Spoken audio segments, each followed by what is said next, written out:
Kalimantan dan ini mereka foto di Kalimantan. Inilah wajah Adiansah itu Pak. Wajah Adiansah ya. Gitu. Dan ini adalah direktur marketing ya. Direktur marketing, ngakunya direktur marketing dan yang bawa ke sini adalah Adiansah. Nah, ini kan sebenarnya adalah pola-pola penjahat. Jadi berdasarkan pengalaman saya sudah 20 tahun jadi pengacara, dan sebelum jadi pengacara ya, saya sudah juga ngedrak-ngedrapi pengacara yang lain kan, begitu diminta begitu. Itu pola-pola kejahatan seperti itu Mas Haji. Assalamualaikum warahmatullahi wabarakatuh. Waalaikumsalam warahmatullahi wabarakatuh. Ya, gimana kabar teman-temanku, sahabatku yang insya Allah dirahmati oleh Allah Subhanahu Wa Taala. Alhamdulillah, pada hari ini saya berkesempatan silaturahmi langsung di kediaman Bapak Zaini Mustafa untuk berbincang-bincang membahas mengenai polemik investasi batubara Jabal Nur. Sejauh mana upaya gugatan yang dilakukan oleh Pak Zaini, langsung saja kita berbincang dengan Pak Zaini Mustafa. Assalamualaikum Pak Zaini. Waalaikumsalam warahmatullahi wabarakatuh. Oke Pak, bagaimana Pak perkembangan sidang Pak?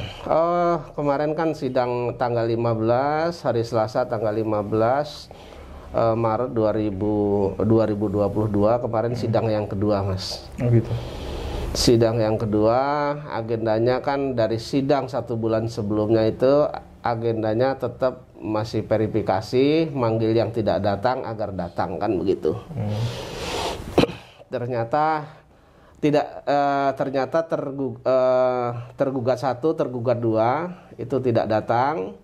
Kemudian tergugat 3 dan tergugat 4 datang Mas. Kemudian turut tergugat tidak datang. Yang tidak datang tergugat 1 itu adalah tergugat 1 itu adalah PT Adi Partner Perkasa. Itu tidak datang. Kemudian tergugat 2-nya Adiansah, itu direktur utama PT Adi Partner Perkasa, juga tidak datang. Sesuai dengan relas yang ditunjukkan oleh majelis hakim ke saya itu bahwa saat ini kedua tergugat 1 dan 2 tersebut sudah tidak beralamat di situ lagi, sesuai dengan keterangan relas itu. Kemudian saya karena itu sudah tidak berada di sana lagi, kemudian saya merubah alamat gugatan Mas. Yang dulu beralamat sesuai dengan gugatan saya, yang saya cantumkan di gugatan saya itu, sekarang yang saya rubah, yang dahulu di situ sekarang tidak diketahui keberadaannya, baik di dalam negeri, dalam negara Republik Indonesia maupun di luar negeri gitu Mas. Itu sehingga majelis hakim meminta nanti akan dilakukan pemanggilan lewat koran Mas. Tergugat 1, tergugat 2 itu dilakukan pemanggilan lewat koran, sehingga saya diminta untuk menambah sekum. Sekum itu biaya panjer untuk biaya koran itu. Dikasih waktu 1 minggu. 1 minggu itu dari hari Selasa, kemudian nanti ke Selasa lagi baru ada sidang gitu. Nah, waktu 1 minggu itu tadi sudah saya tidak maulah 1 minggu lama-lama itu. Kemudian tadi sudah saya bayar Mas Haji. Iya. Oke. Sudah saya bayar ke pengadilan, itu jumlahnya 6.400.000 Mas. Sudah saya bayar. Nanti hari Selasa akan saya bawa ke majelis hakim. Ini akan saya serahkan, kemudian majelis hakim akan menentukan sidang berikutnya dan memanggil ini kapan gitu. Biasanya itu kalau panggilan koran itu 1 bulan Mas. Jadi mungkin hari Selasa ini saya serahkan, mungkin di minggu-minggu itu dilakukan pemanggilan sampai 1 bulan ke depan gitu. Ya. Iya. Semoga ada perkembangan lebih baik ya. Alhamdulillah. Dari pihak ketiga dan keempat ini diwakilkan oleh lawyer atau mungkin dari pihak ketiga itu adalah Ustadz Yusuf Mansur, tergugat 3-nya, yang bersangkutan tidak bisa hadir tapi diwakilkan kepada kuasa hukumnya. Nah, kuasa hukumnya itu ada beberapa orang, tapi yang datang kemarin 1, cuman saya nggak memperhatikan namanya siapa gitu.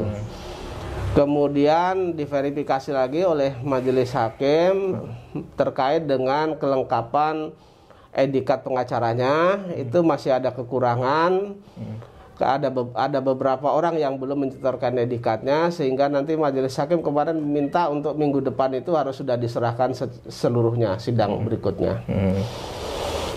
Kemudian tergugat 4 itu BMT Darussalam Madani, itu mereka kemarin datang. Diwakili oleh 5 orang kuasa hukum, tapi yang datang itu hanya 1 gitu. Itu namanya Amal Ghafur. Kemudian dari dokumen-dokumen yang ada, karena itu koperasi, dimintalah akte pendirian koperasi dan seterusnya. Kemarin itu belum bisa menunjukkan secara keseluruhan terkait dengan perubahan susunan pengurus koperasi. Sehingga majelis hakim juga meminta untuk minggu depan itu diselesaikan dan yang asli ditunjukkan begitu, Mas. Oke. Selanjutnya untuk rencana mubalah nih, Pak. Rencana undangan mubalah yang pertama kan sudah diadakan dan ternyata pihak dari Yusuf Mansur sendiri tidak hadir. Nah, apakah ada rencana yang kedua lagi? Kemudian Bapak sendiri juga sudah melayangkan surat ke beberapa instansi, ataukah ada beberapa yang sudah merespon? Jadi begini, untuk mubahalah kemarin sebagaimana saya sampaikan, saya akan minta bahwa mubahalah ini diinisiatifi oleh salah satu bapak bangsa. Surat sudah saya kirim ke kantor beliau, cuman kemarin memang ada jawaban dari orang beliau, tapi belum bisa menentukan. Kapan beliau bisa ketemu saya. Nanti kalau beliau sudah ketemu saya, tentu maksud dan tujuan dari surat itu akan saya sampaikan juga secara lisan. Mereka bisa memahami itu, mudah-mudahan mereka bisa memahami itu, dan mereka memfasilitasi kami, terutama itu nanti mereka mungkin kalau tidak memanggil ya memfasilitasi tempat untuk mubahalah itu sendiri, tapi itu tetap dilanjutkan. Itu, Mas. Nah, yang kedua yang mengenai surat-surat yang dilayangkan itu, Pak, ke MUI, ke SDM, Menteri SDM. Kalau ke MUI, MUI belum, kemudian Menteri SDM belum, kemudian Kanwil SDM belum, kemudian Dinas SDM belum ada balasan sampai dengan saat ini. Nah, itu belum ada balasan. Nah, terkait dengan saya ada kirim surat ke 9 instansi terkait ya dengan BMT, yang terkait dengan BMT itu misalnya Departemen Kehakiman karena mereka kan yang mengesahkan, kemudian Departemen Koperasi karena mereka KSP, kemudian ke Menteri Keuangan dan seterusnya itu, termasuk juga itu ke Kapolri, termasuk ke Jaksa Agung. Itu dari 9 surat itu yang sudah merespon adalah Kapolri. Kapolri sudah menunjuk itu jatuhnya ke pidana ekonomi ya, tipikor khusus terkait dengan ekonomi. Ya, terkait dengan itu kemudian kemarin beliau sudah mengatakan bahwa ada unsurnya masuk dan saya diminta untuk menambahkan hal-hal yang masih kurang di sana. Ada dokumen-dokumen yang masih kurang, beliau minta, dan itu akan segera kami cari dan kami penuhi. Dan Bapak sebelumnya sudah mengirimkan ke saya temuan baru bukti foto mengenai kunjungan beberapa investor ke Kalimantan ya. Betul. Ya, betul. Ini saya tunjukkan ke penonton ya, teman-teman sekalian. Mungkin bisa dijelaskan, Pak, siapa saja, Pak, yang ada di dalam foto ini, Pak? Oh, bisa saya jelaskan. Agak di zoom lagi bisa nggak? Ya. Ini adalah Pak Mulya. Ini adalah Pak Mulya, terus kemudian ini Pak Bambang. Ini Iwan Ridwan ya. Kemudian ini Syahrul almarhum saat ini. Kemudian ini Pak Zamroni. Kemudian ini Mas Heri, orang BMT dulu, karyawan BMT. Kemudian ini Farid Harimurta. Kemudian ini Pak Yudi. Kemudian ini Adiansa ya. Ini Eko Perihantono. Ini Pak Yuda, terus kemudian ini Pak Bimo. Ini saya yang satu agak kurang tahu, tapi katanya Pak siapa gitu. Tapi saya kenal orangnya. Gitu. Jadi yang dibawa ke Kalimantan, dan ini mereka foto di Kalimantan. Inilah wajah Adiansah itu Pak. Wajah Adiansah ya. Gitu. Dan ini adalah direktur marketing ya. Direktur marketing, ngakunya direktur marketing, dan yang bawa ke sini adalah Adiansah. Oh gitu. Ya, kalau Adiansah tidak bisa ke sini, yang mewakili ada direktur marketingnya itu. Oke. Ini Adiansah yang disosokkan oleh Yusuf Mansur sebagai sosok ahli sedekah itu ya. Iya. Yang katanya sedekah sesumbang uang ke pondok pesantren beliau ya. Iya.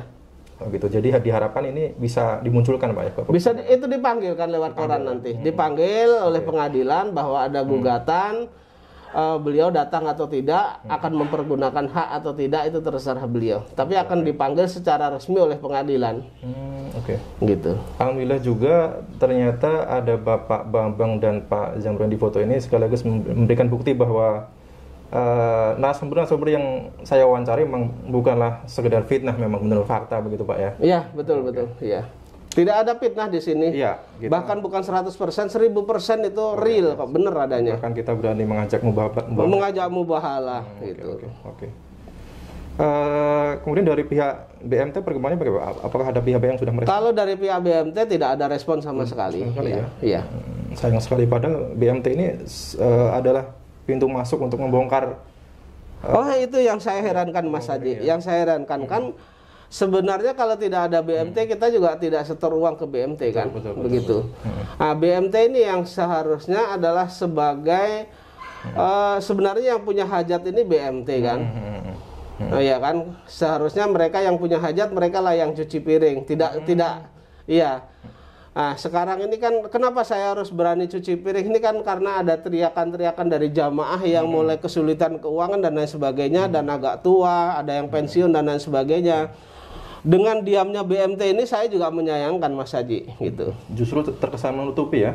Terkesan menutupi, dan beliau ya saya kira menutupi. Ada indikasi juga penghilangan. Ada indikasi juga karena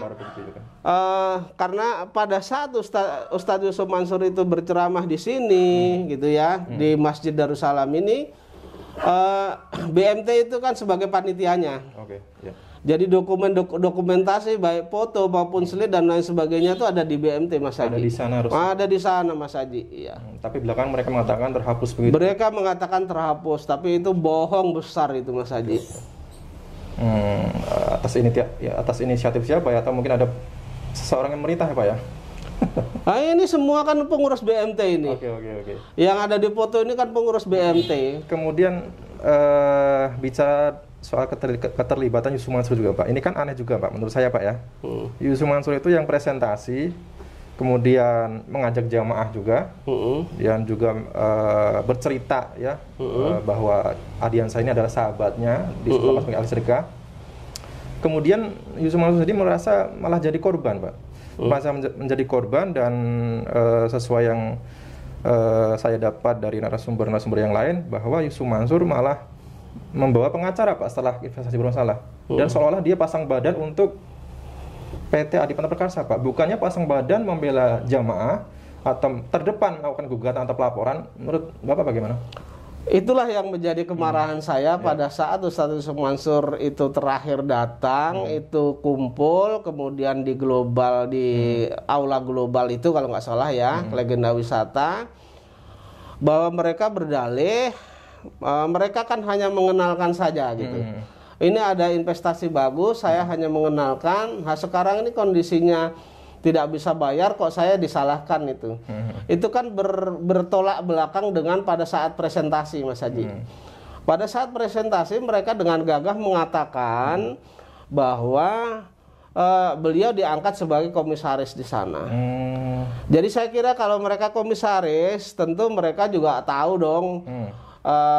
Terkait dengan perizinan pasti mereka tahu lah, terkait dengan perizinan pertambangan ini, kemudian keuangan dari perusahaan tentu mereka tahu. Karena komisaris ada tugasnya fungsi pengawasan ya. Fungsi pengawasan iya. Dan kesalahan dia adalah dia presentasi. Artinya dia merangkap sebagai marketing daripada batubara itu sendiri gitu. Iya. Oke. Dan juga aneh juga kalau mengatakan sebagai korban, kok dia seolah-olah menjadi pahlawan, berani membayar katanya 23 miliar, itu apa benar itu Pak? Yang 23 miliar ini yang jadi masalah, Mas Haji. Sudah saya somasi 2 kali, namun juga tidak ada jawabannya. Belum ada respon, Pak. Dan itu juga yang dipermasalahkan dalam diajak mubahalah itu, kan begitu. Ya. Nah, ini karena ini tidak ada, kan saya sudah tidak akan ada somasi lagi. Kemungkinan di minggu-minggu depan ini kami akan konseling ke Mabes Polri terkait dengan tindak pidana. Ini kan kaitannya ada undang-undang, ada beberapa undang-undang yang kena di sana. Ada pidana biasa, terus kemudian ada IT-nya, itu. Jadi nanti kami akan konseling dulu untuk melaporkan ini, Mas Haji. Oke, begitu, Pak. Oke. Dan Pak Z ini saya kan juga membahas selain investasi batubara, juga saya bahas juga terkait dengan investasi tabung tanah yang berkaitan dengan isu masyhur, Moya Vidi dan lain-lain. Saya akan meminta tanggapan Bapak. Karena menurut saya ini ada pola kemiripan Pak investasi Jabal Nur. Untuk yang berkaitan dengan tabung tanah, itu mirip juga Pak. Dana di investasi tabungan tanah itu dana ditransfer melalui tangan-tangan lain Pak, melalui panitia atau koperasi. Di investasi Jabal Nur ini melalui BMT ya Pak ya? BMT. Ada yang lewat Farid juga Pak ya? Ada yang lewat Farid juga, ada yang lewat BMT. Dan ternyata Farid kan Farid mengaku sebagai direktur marketing, tapi ternyata kan di dalam anggaran dasar tidak ada pendirian. Begitu Pak. Iya. Oke. Dan yang kedua dengan Moya Vidi Pak, ini mirip juga Pak. Yusuf Mansur presentasi, ya, kemudian dana itu disetorkan melalui PT juga. Dan setelah ini bermasalah, Yusuf Mansur tidak mengakui itu proyeknya. Dan juga uang ini dia kendalikan Pak. Ternyata Pak, dikendalikan, dialihkan ke Hotel City tanpa persetujuan investor ya. Ini menurut narasumber yang saya hadirkan kemarin. Dan juga jamaahnya ini padahal kan adalah mitra bisnis Paitren Pak. Bisa dikatakan pengikutnya adalah jamaahnya Masuk kalau gitu. Ini mirip-mirip sama Jabal Nur ya Pak? Oke. Jadi begini Mas Haji, ini saya tidak terlalu masuk terlalu dalam terkait dengan perkara yang lainnya, kecuali nanti ada yang memberikan kuasa ke saya ya Mas Haji ya. Tetapi dengan adanya kondisi yang presentasi sendiri, kemudian yang disuruh menerima uangnya sendiri, nah ini kan sebenarnya adalah pola-pola penjahat. Jadi berdasarkan pengalaman saya sudah 20 tahun jadi pengacara, dan sebelum jadi pengacara saya sudah juga ngedrapi pengacara yang lain kan begitu, diminta begitu. Itu pola-pola kejahatan seperti itu Mas Haji. Biasanya pola-pola penipuan itu seperti itu. Jadi misalnya begini, misalnya saya mengajak Mas Haji misalnya berinvestasi. Mas Haji tertarik ya kan? Karena ada figur saya Mas Haji tertarik kan begitu. Tapi uangnya saya suruh nyetorkan ke pihak lain, kolega saya yang lain. Sehingga nanti kalau terjadi masalah, Mas Haji kan tidak bisa menuntut saya. Itu agak mirip-mirip seperti itu Mas. Oke. Ya sebenarnya mengalihkan risiko sebenarnya itu. Gitu. Bisa dibilang segala bentuk kejahatan itu pasti ada aktor intelektual Pak ya? Oh iya, ada aktor intelektualnya, kemudian ada pelakunya, kemudian ada yang membantu. Saya berkeyakinan ini di dalam kasus JBN ini juga ada aktor intelektualnya, juga ada pelakunya, juga ada pembantunya. Ada pion-pion yang digerakkan gitu Pak ya? Pihak-pihak yang digerakkan. Gitu. Dan insya Allah nanti dengan surat saya yang kemarin sudah oleh Mabes Polri sudah ditanggapi, insya Allah akan terbongkar nanti diinterogasi satu persatu kan akan kelihatan. Ya, jadi mungkin teman-teman nanti bisa mengambil kesimpulan sendiri ya. Dan juga di investasi Jabal Nur ini terdapat sisipan nuansa ajaran riyadoh Pak ya. Iya. Riyadoh, dan juga menurut Pak Zamroni ini kental dengan nuansa hipnotis Pak. Dan juga ada cerita-cerita yang disosokkan sebagai ahli sedekah, yang mana Adiansa itu Pak. Iya. Nah ini kan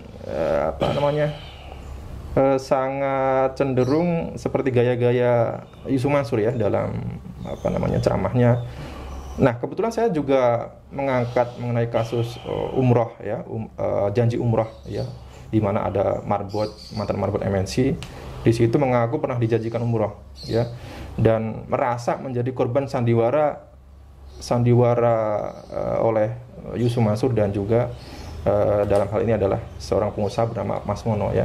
Dalam ceritanya Mas Mono itu dikatakan oleh Marbot Matizi namanya, itu mengatakan bahwa Mas Mono itu memberikan sebuah hadiah umroh dan uang cash 50 juta untuk berangkat umroh dua marbot ya, Marbot Matizi dan ternyata sampai sekarang 12 tahun lamanya itu tidak diberangkat. Ya, nanti teman-teman silakan mengambil kesimpulan sendiri. Oke Pak, dan juga ada nuansa juga perekrutan mirip skema MLM ya Pak. Jadi ada arranger itu Pak ya? Betul. Iya, betul. Yang berhasil merekrut ada komisi Pak? Betul. Oh gitu. Itu yang kemarin konselingnya akan ditambahkan satu pasal, yaitu tentang undang-undang perdagangan oleh Mabes Polri. Oke. Ya. Nah, nanti teman-teman juga bisa menilai sendiri ya, siapa yang sebenarnya kental sekali dengan gaya-gaya bisnis MLM seperti itu ya.